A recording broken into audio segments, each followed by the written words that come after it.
Assalamualaikum warahmatullahi wabarakatuh.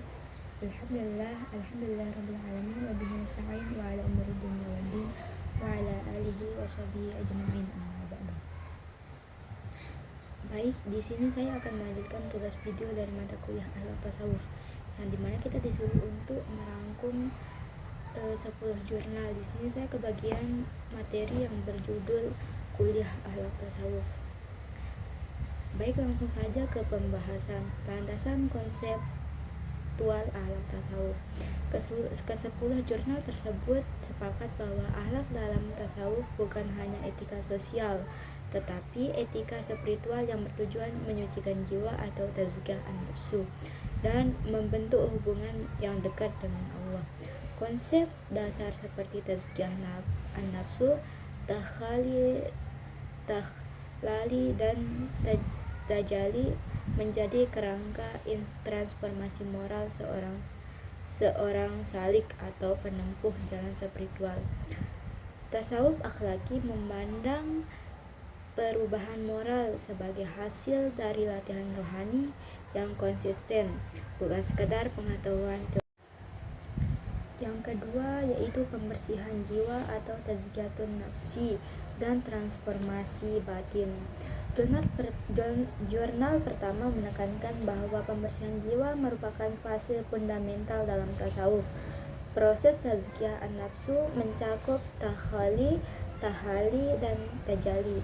Tahali yaitu mengosongkan diri dari sifat tercela seperti sombong, ria, dan hasad. Tahali yaitu mengisi diri dengan sifat terpuji seperti ikhlas, sabar, dan syukur.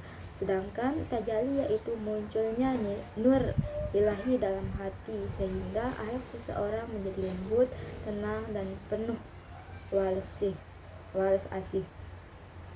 Transformasi moral dianggap sebagai perjalanan terhadap yang memerlukan disiplin spiritual yang terus-menerus.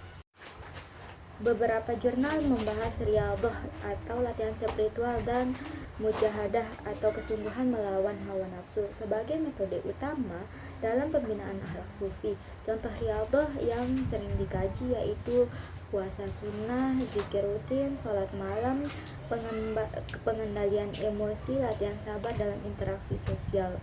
Riyadhah dipahami sebagai habiyatun atau pembiasaan yang membentuk karakter.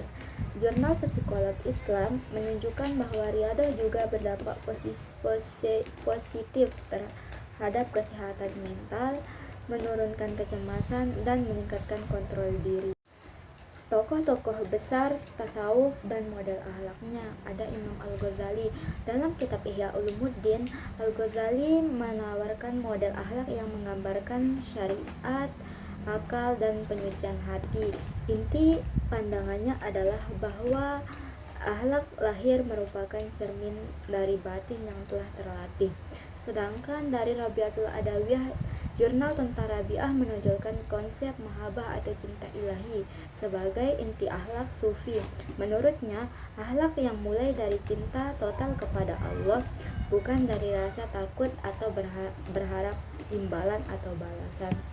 Al-Junaid Al-Baghdadi dikenal sebagai tokoh moderat. Al-Junaid menekankan keseimbangan antara syariat dan akhlak.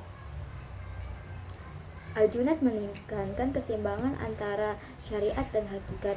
Akhlak sufi menurutnya adalah tampilan luar yang sejalan dengan keteladanan batin. Beberapa jurnal mengevaluasi ulang konsep zuhud dalam konteks modern. Zuhud dimaknai sebagai meninggal dunia secara fisik tetapi membebaskan hati dari kekritikan berlebihan terhadap materi.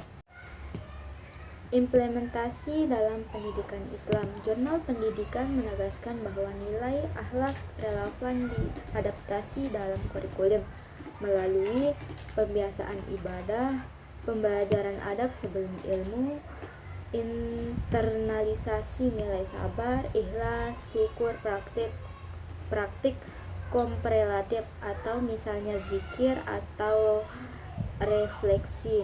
Pendidikan tasawuf penting untuk membentuk karakter yang tidak hanya cerdas secara kognitif tetapi juga matang secara spiritual.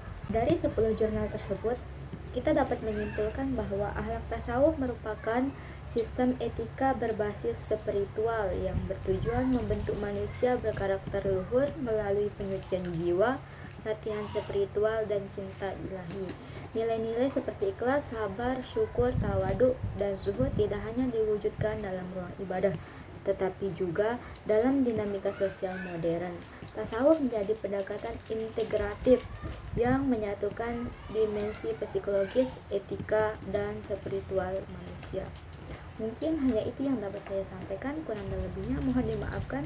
Sekian dari saya, wabillahi taufiq wal hidayah. Wassalamualaikum warahmatullahi wabarakatuh.